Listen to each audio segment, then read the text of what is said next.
بسم اللہ الرحمن الرحیم۔ سب سے پہلے آپ سب کو نئے سال کی بہت بہت مبارک ہو۔ اللہ تعالیٰ اس سال نو کو ہمارے لیے باعث رحمت اور باعث برکت بنائے، اور امت مسلمہ کو اللہ تعالیٰ غیب سے امت مسلمہ کی مدد فرمائے، اور امت مسلمہ کو اس کا کھویا ہوا وقار، اس کی کھوئی ہوئی غیرت، اس کا کھویا ہوا مقام واپس دلائے، اور ان کے اندر جو ایمان کی کمزوری آ گئی ہے، اللہ تعالیٰ اس سال نو کو ہمارے لیے ہمارے ایمان کی تجدید نو کا سال بنائے، اور ہمیں دوبارہ وہی بلندیاں اور وہ عظمتیں ہمیں لوٹا دے جو نبی کریم صلی اللہ علیہ وسلم کے قرآن کو ہم تک پہنچانے کے بعد، آپ صلی اللہ علیہ وسلم کا ہم سب کے درمیان آنے کے بعد جو بلندیاں، جو رفتیں اس بدوی قوم کو اللہ تعالیٰ نے بخشیں، اور کس طرح وہ مشرق سے لے کے مغرب تک ان کے اخلاق کا، ان کے علم کا ایک ڈنکا بجتا تھا، ان کی بہادری کا، ان کی غیرت کا ایک ڈنکا بجتا تھا، ان کے انصاف کا، ان کے ایمان کا ایک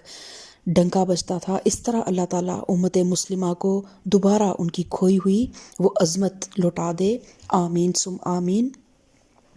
اور اللہ تعالیٰ ہمارے پیارے وطن عزیز پہ اپنی خاص رحمت نازل فرمائے، اور اس ملک کے لیے پروردگار وہ فیصلے فرمائے جو اس ملک کے لیے بہترین ہو۔ اللہ تعالیٰ اس ملک کو ایسے حکمرانوں سے نوازے جو اس ملک کو واقعی اسلام کی ایک درس گاہ بنائیں، اسلام کی ایک تجربہ گاہ بنائیں، اسلام کو پریکٹیکلی اس ملک میں نافذ کریں، آمین ثم آمین۔ سورہ انعام کے بنیادی مضامین کے بارے میں، جس طرح کہ ہم جانتے ہیں کہ شرک کا ابطال اور عقیدہ توحید کی طرف دعوت دی گئی، اس صورت میں عقیدہ آخرت کی تبلیغ اور اس غلط عقیدے کی تردید کہ زندگی جو کچھ ہے بس یہی دنیا کی زندگی ہے، اور جاہلیت کی ان توہمات کی تردید جن میں مکہ کے لوگ مبتلا تھے۔ اور پھر ان تمام مضامین کو بیان کرنے کے بعد اللہ تعالیٰ نے بار بار شرک کا ابطال کرنے کے بعد پھر مشرکین مکہ کو، جو کہ حضرت ابراہیم علیہ السلام کی امت ہونے کا اور ان کے طریقے کی پیروی کرنے کا دعویٰ کرتے تھے، ان کو حضرت ابراہیم علیہ السلام کے متعلق تفصیلاً بتایا کہ وہ کس طرح ایک یکسو مسلمان تھے اور وہ شرک کرنے والوں میں سے نہیں تھے۔ اور پھر اللہ تعالیٰ نے فرمایا کہ ہم نے ابراہیم کو اسحاق اور یعقوب جیسی اولاد دی اور ہر ایک کو راہ راست دکھائی، یعنی وہ سب بھی اسی توحید کے راستے پر قائم تھے جس پر ان کی نسل میں سے داؤد علیہ السلام، سلیمان علیہ السلام، ایوب، یوسف، موسیٰ اور ہارون کو بھی اللہ تعالیٰ نے یہی ہدایت بخشی، اور اللہ تعالیٰ نے زکریا، یحییٰ، عیسیٰ اور الیاس علیہ السلام کا ذکر کیا کہ وہ سب بھی توحید پر قائم تھے اور ان میں سے ہر ایک صالح تھا۔ اس کے علاوہ اللہ تعالیٰ نے حضرت اسماعیل علیہ السلام، الیسع اور یونس اور لوط علیہ السلام کے بارے میں فرمایا کہ ان سب کو اللہ تعالیٰ نے تمام دنیا والوں پر فضیلت دی تھی۔ اور اللہ تعالیٰ نے یہ بھی فرمایا کہ اتنے جلیل القدر انبیاء کا ذکر کرنے کے بعد اللہ تعالیٰ نے فرمایا کہ اگر کہیں ان لوگوں نے شرک کیا ہوتا تو ان کا سب کیا کرایا غارت ہو جاتا۔ یعنی اللہ تعالیٰ نے یہ ایک ایسی چیز ہے کہ اللہ تعالیٰ نے اپنے محبوب سے محبوب بندوں کو بھی اگر وہ یہ غلطی کرتے تو اللہ تعالیٰ نے فرمایا کہ میں انہیں معاف نہ کرتا، ان کا کیا کرایا غارت ہو جاتا۔ تو قرآن کی ان آیات پر سے گزرتے ہوئے آپ نے یہ دیکھنا ہے کہ قرآن ہم سے کس چیز کی ڈیمانڈ کر رہا ہے، قرآن کا مطالبہ کیا ہے، قرآن ہم سے کیا چاہتا ہے۔ قرآن ہم سے توحید چاہتا ہے، اپنے آپ کو خالص اللہ کے لیے، صرف ایک اللہ کی عبادت اور ایک اللہ کی بندگی اور ایک اللہ ہی سے مدد مانگنا، ایاک نعبد و ایاک نستعین کی تصویر بننا۔ تو آج ہم انشاءاللہ تعالیٰ اپنے لیکچر کا آغاز کرتے ہیں سورہ انعام آیت نمبر 90 سے۔ اعوذ باللہ من الشیطان الرجیم، بسم اللہ الرحمن الرحیم۔ رب اشرح لی صدری ویسر لی امری واحلل عقدۃ من لسانی یفقہوا قولی واجعل لی وزیرا من اہلی۔ اللہم صلی علی محمد وعلی آل محمد۔ اولئک الذین ھدی اللہ فبہداہ مقتدہ قل لا اسألکم علیہ اجرا ان ہوا الا ذکریٰ للعالمین۔ اللہ تعالیٰ نبی کریم صلی اللہ علیہ وسلم کو مخاطب کر کے فرما رہے ہیں کہ وہی لوگ اللہ کی طرف سے ہدایت یافتہ تھے۔ کون لوگ؟ جن انبیاء علیہ السلام کا اللہ تعالیٰ نے ذکر کیا، حضرت ابراہیم علیہ السلام کا، حضرت نوح علیہ السلام کا، حضرت یعقوب، حضرت اسحاق، حضرت زکریا، حضرت یحییٰ، حضرت عیسیٰ، اور حضرت اسماعیل علیہ السلام، حضرت الیسع اور یونس اور لوط علیہ السلام کے بارے میں اللہ تعالیٰ نے فرمانے کے بعد فرمایا کہ وہی لوگ اللہ کی طرف سے ہدایت یافتہ تھے، انہی کے راستے پر تم چلو۔ کون چلے؟ یعنی آپ صلی اللہ علیہ وسلم اور آپ کے پیرو، اور کہہ دو کہ میں اس تبلیغ اور ہدایت کے کام پر تم سے کسی اجر کا طالب نہیں ہوں، یہ تو ایک عام نصیحت ہے تمام دنیا والوں کے لیے۔ وما قدر اللہ حق قدرہ اذ قالوا ما انزل اللہ علی بشر من شیء قل من انزل الکتاب الذی جاء بہ موسیٰ نورا وہدی للناس تجعلونہ قراطیس تبدونہا وتخفون کثیرا وعلمتم ما لم تعلموا انتم ولا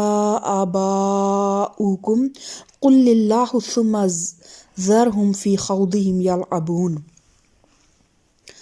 ان لوگوں نے اللہ کا بہت غلط اندازہ لگایا جب کہا کہ اللہ نے کسی بشر پر کچھ نازل نہیں کیا ہے۔ یہ قول یہودیوں کا تھا۔ وہ جب نبی کریم صلی اللہ علیہ وسلم نے یہ دعویٰ کیا کہ میں نبی ہوں اور اللہ نے مجھ پر کتاب نازل فرمائی ہے، تو اس لیے قدرتی طور پر کفار قریش اور دوسرے مشرکین عرب اس دعوے کی تحقیق کے لیے یہود اور نصارہ کی طرف رجوع کرتے تھے اور ان سے پوچھتے تھے کہ آپ لوگ بھی اہل کتاب ہیں، پیغمبروں کو مانتے ہیں، تو بتائیں کیا واقعی حضرت محمد صلی اللہ علیہ وسلم پر اللہ کا کلام نازل ہوا ہے؟ پھر جو کچھ جواب وہ دیتے اسے نبی کریم صلی اللہ علیہ وسلم کے سرگرم مخالف جگہ جگہ بیان کر کے لوگوں کو برگشتہ کرتے پھرتے۔ تو اسی لیے یہاں یہودیوں کے اس قول کو، جسے مخالفین اسلام نے حجت بنا رکھا تھا، نقل کر کے جواب دیا جا رہا ہے کہ یہودی کہتے تھے کہ وہ سرے سے انکار کر دیتے تھے کہ نہیں، اللہ نے تو کسی پہ کچھ نازل کیا ہی نہیں ہے۔ تو اب ہمارے ذہن میں ایک سوال جاتا ہے کہ ایک یہودی جو خود تورات کو اللہ کی طرف سے نازل کردہ کتاب مانتا ہے، یہ کیسے کہہ سکتا ہے کہ اللہ نے کسی بشر پر کچھ نازل نہیں کیا؟ لیکن یہ کویسچن یا یہ شبہ صحیح نہیں ہے، اس لیے کہ ضد اور ہٹ دھرمی یہ دو ایسی چیزیں ہیں کہ ان کی بنا پر بسا اوقات آدمی کسی دوسرے کی سچی باتوں کو رد کرنے کے لیے ایسی باتیں بھی کہہ جاتا ہے جس سے خود اس کی اپنی صداقتوں پر زد پڑ جاتی ہے، یعنی وہ کسی بھی لیول تک گر سکتا ہے کسی دوسرے کو غلط ثابت کرنے کے لیے یا کسی دوسرے کو گرانے کے لیے۔ اور یہ لوگ محمد صلی اللہ علیہ وسلم کی نبوت کو رد کرنے پر تلے ہوئے تھے اور اپنی مخالفت کے جوش میں اس قدر اندھے ہو گئے تھے کہ رسول اللہ صلی اللہ علیہ وسلم کی رسالت کی تردید کرتے کرتے خود حضرت موسیٰ کی رسالت کی تردید کر گزرتے تھے۔ اور یہ جو فرمایا گیا ہے کہ لوگوں نے اللہ کا بہت غلط اندازہ لگایا، کیونکہ جب یہ کہا تو اس کا مطلب یہ ہے کہ انہوں نے اللہ کی حکمت اور اس کی قدرت کا اندازہ کرنے میں غلطی کی ہے۔ جو شخص یہ کہتا ہے کہ اللہ نے کسی بشر پر علم حق اور ہدایت نامہ زندگی نازل نہیں کیا، وہ یا تو بشر پر نزول وحی کو ناممکن سمجھتا ہے اور یہ کہ اللہ کی قدرت کا غلط اندازہ ہے، یا یعنی کہ اللہ تعالیٰ یہ نہیں کر سکتا کہ کسی انسان پر وہ وحی نازل کر دے، یا پھر وہ یہ سمجھتا ہے کہ اللہ نے انسان کو ذہانت کے ہتھیار اور تصرف کے اختیارات تو دے دیے مگر اس کی صحیح رہنمائی کا کوئی انتظام نہیں کیا، بلکہ اسے دنیا میں اندھا دھند کام کرنے کے لیے یوں ہی چھوڑ دیا، اور یہ بھی اللہ کی حکمت کا ایک غلط اندازہ ہے۔ اور تیسری بات یہ ہے کہ اللہ کی حکمت کا یا اللہ تعالیٰ کی باخبر ہونے کا انہوں نے ایک غلط اندازہ لگایا کہ اللہ تو تمہارے دل کے اندر رہتا ہے، اس کو پتہ ہے کہ تمہارے دل اس چیز کی گواہی دے رہے ہیں کہ اللہ نے ہمارے نبی پر بھی کتاب نازل فرمائی تھی، اور یہ جو کتاب محمد صلی اللہ علیہ وسلم پر بھی نازل ہوئی ہے یہ بھی برحق ہے، لیکن تم جان بوجھ کے اپنے دل کی بات کو چھپاتے ہو، اور اللہ تعالیٰ تو سینوں کے بھید تک جانتا ہے۔ تو اس طرح اللہ تعالیٰ کی قدرت کا غلط اندازہ لگایا ان یہود نے۔ پھر اللہ تعالیٰ فرماتا ہے ان سے پوچھو پھر وہ کتاب جسے موسیٰ لایا تھا، جو تمام انسانوں کے لیے روشنی اور ہدایت تھی، جسے تم پارا پارا کر کے رکھتے ہو، کچھ دکھاتے ہو اور بہت کچھ چھپا جاتے ہو، جس کے ذریعے سے تم کو وہ علم دیا گیا جو نہ تمہیں حاصل تھا اور نہ تمہارے باپ دادا کو۔ آخر اس کا نازل کرنے والا کون تھا؟ اب یہ جواب کیونکہ یہودیوں کو دیا جا رہا ہے، اس لیے موسیٰ علیہ السلام پر تورات کے نزول کو دلیل کے طور پر پیش کیا گیا ہے، کیونکہ وہ خود اس کے قائل تھے۔ ظاہر ہے کہ ان کا یہ تسلیم کرنا کہ حضرت موسیٰ پر تورات نازل ہوئی تھی ان کے اس قول کی آپ سے آپ تردید کر دیتا ہے کہ اللہ نے کسی بشر پر کچھ نازل نہیں کیا۔ نیز اس سے کم از کم اتنی بات تو ثابت ہو ہی جاتی ہے کہ بشر پر اللہ کا کلام نازل ہو سکتا ہے اور ہو بھی چکا ہے۔ پھر اللہ تعالیٰ فرماتا ہے بس اتنا کہہ دو کہ اللہ، پھر انہیں اپنی دلیل بازیوں سے کھیلنے کے لیے چھوڑ دو، یعنی خود ہی کہہ دو، کیونکہ وہ تو مانیں گے ہی نہیں، وہ تو اپنی ہٹ دھرمی اپنی ضد بازی میں اتنے آگے نکل چکے ہیں کہ آپ جو مرضی کر لیں گے، وہ کبھی اس چیز کا اقرار نہیں کریں گے۔ تو آپ پورے صدق دل اور پورے یقین کامل کے ساتھ کہہ دیجئے کہ یہ اللہ ہی تھا جس نے پہلے موسیٰ علیہ السلام پر کتاب نازل فرمائی اور اب محمد صلی اللہ علیہ وسلم پر کتاب نازل فرمائی، اور پھر انہیں اپنی دلیل بازیوں سے کھیلنے کے لیے چھوڑ دو، یعنی کہ ان کے ساتھ بحث برائے بحث میں پڑھنے کی ضرورت نہیں ہے، ان کے ساتھ خام خواہ لا یعنی گفتگو کرنے کی ضرورت نہیں ہے، بس آپ کا کام ہے ان تک پہنچا دینا اور اس کے بعد ہدایت دینا اللہ کا کام ہے۔ پھر اللہ تعالیٰ فرماتا ہے وَهَذَا كِتَابٌ أَنزَلْنَاهُ مُبَارَكٌ مُصَدِّقُ الَّذِي بَيْنَ يَدَيْهِ وَلِتُنذِرَ أُمَّ الْقُرَىٰ وَمَنْ حَوْلَهَا وَالَّذِينَ يُؤْمِنُونَ بِالْآخِرَةِ يُؤْمِنُونَ بِهِ وَهُمْ عَلَىٰ صَلَاتِهِمْ يُحَافِظُونَ۔ یہ ایک کتاب ہے جسے ہم نے نازل کیا ہے، بڑی خیر و برکت والی ہے، اس چیز کی تصدیق کرتی ہے جو اس سے پہلے آئی تھی، یعنی تورات کی، اور اس لیے نازل کی گئی ہے کہ اس کے ذریعے سے تم بستیوں کے اس مرکز یعنی مکہ اور اس کی اطراف میں رہنے والوں کو متنبع کرو۔ اور دیکھیں کہ اللہ تعالیٰ آج سے کتنے 100 سال پہلے یہ بات فرما رہا ہے کہ بستیوں کا مرکز یعنی مکہ ہے، جو کہ میڈ آف دا ارتھ ہے، اور آج سائنس نے اس چیز کو تسلیم کیا ہے اور سائنس نے یہ چیز باور کی ہے کہ مکہ کو ناف زمین کہا گیا ہے، کہ مکہ جو ہے وہ زمین کا وسط ہے اور اس کے ارد گرد پھر تمام زمین ایک گولائی میں موجود ہے۔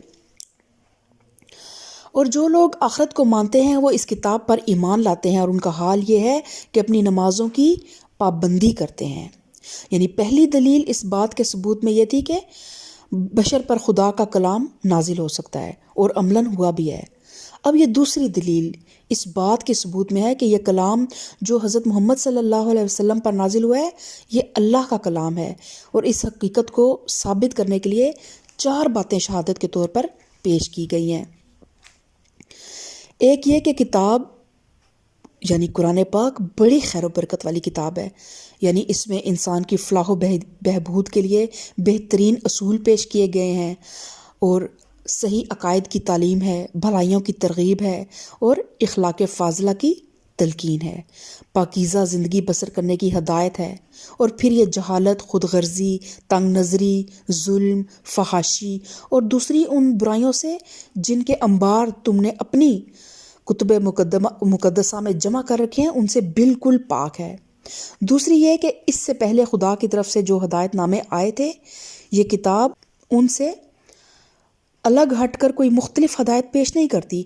بلکہ اسی چیز کی تصدیق اور تائید کرتی ہے جو ان میں پیش کی گئی ہے۔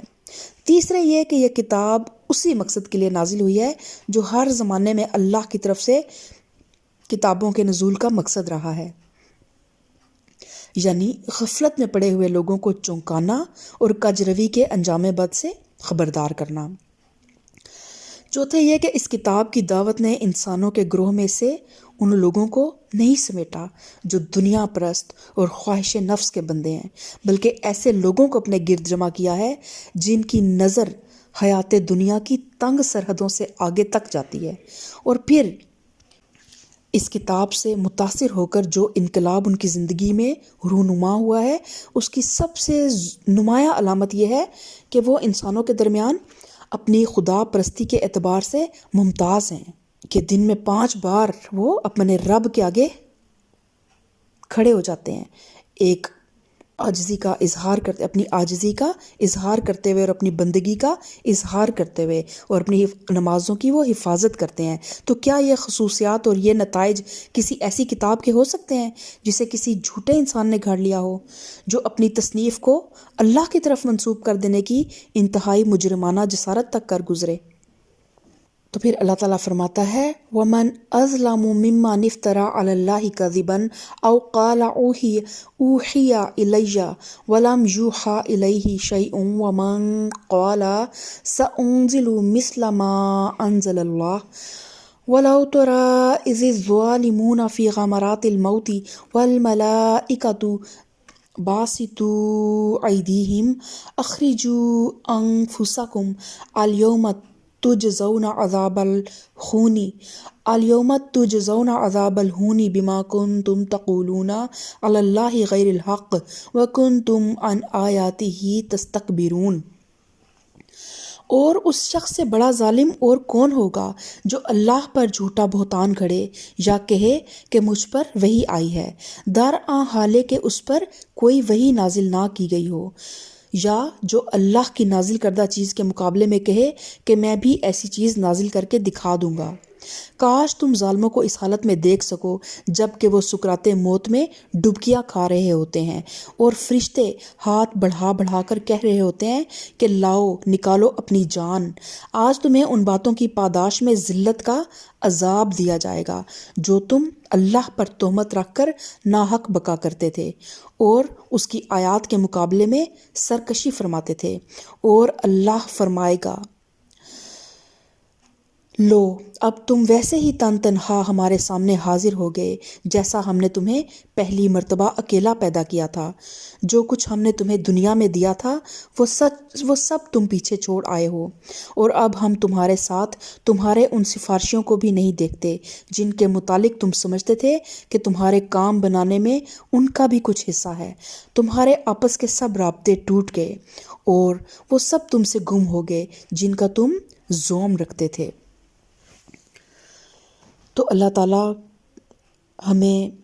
شرک سے بچائے، کیونکہ آخر میں بھی اللہ تعالیٰ نے کہا، اللہ تعالیٰ فرما رہا ہے کہ قیامت کے دن اللہ تعالیٰ پھر تمہیں ایسے ہی اپنے سامنے تن تنہا لے آئے گا جیسے تم تن تنہا ایک رب کے سہارے سے اس دنیا میں آئے تھے، اور اس وقت تمہارا کوئی غیر اللہ جو تھا وہ تمہارا پالن ہار نہیں تھا، نہ تمہاری تمہیں اس لوتھڑے سے ایک انسان میں تبدیل کرنے والا صرف وہ اللہ تھا۔ پھر اس انسان کو جو دنیا میں تو آ گیا لیکن وہ ہر لحاظ سے دوسروں پر ڈیپینڈنٹ تھا، تو اس رب نے تمہاری پرورش کی، تمہارے ماں باپ کے دل میں تمہاری محبت ڈالی، اور تمہیں ایک کڑیل جوان بنا دیا انہوں نے، اور تم نے پھر اللہ کے متعلق بحثیں کرنا شروع کر دیں اور تم نے اللہ کے ساتھ، اسی رب کے ساتھ شریک بنا لیے، تو پھر اس دن اللہ تم سے پوچھے گا کہ کہاں ہیں وہ تمہارے سب شریک جن کا تم زوم رکھتے تھے۔ اور پھر اللہ تعالیٰ نے یہاں پہ فرمایا کہ کاش تم ظالموں کو اس حالت میں دیکھ سکو جب کہ وہ سکرات موت میں ڈبکیاں کھا رہے ہوتے ہیں۔ تو یہ جو عذاب ہے نا، مرنے کے بعد کا جو عذاب ہے وہ حالت نظام میں شروع ہو جاتا ہے۔ اللہ تعالیٰ فرماتا ہے کل نفس ذائقۃ الموت، تو ہر نفس کو موت کا ذائقہ چکھنا ہے۔ تو آپ کو پتہ ہے کہ ہر انسان کی زبان جو ہے، اس کے جو ٹیسٹ برڈز ہوتے ہیں وہ دوسرے سے ڈیفرنٹ ہوتے ہیں۔ ایک ہی چیز کسی کو بہت اچھی لگ رہی ہوتی ہے لیکن کسی کو بہت بد مزہ لگ رہی ہوتی ہے، تو موت کا بھی ایک ذائقہ ہوگا۔ تو جس انسان نے اس دنیا میں اپنی زندگی کو اللہ کی امانت سمجھ کے اس کی رضا کی خاطر اس طرح گزارا جس طرح اس نے اپنی کتاب میں حکم دیا تھا، اور اس کے رسول کی آیات کو، اس کی سنتوں کو مانا، ان کی پیروی کی، ان لوگوں کی موت کا مزہ بہت میٹھا ہوگا۔ لیکن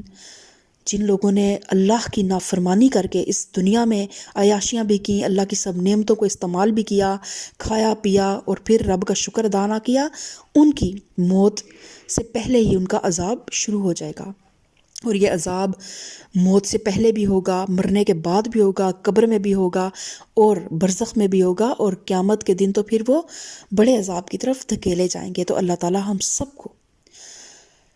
صراط مستقیم پہ چلنے کی توفیق عطا فرمائے۔ اللہ تعالی ہم سب کو شرک سے محفوظ رکھے، آمین ثم آمین۔ سبحان ربک رب العزت عما یصفون وسلام علی المرسلین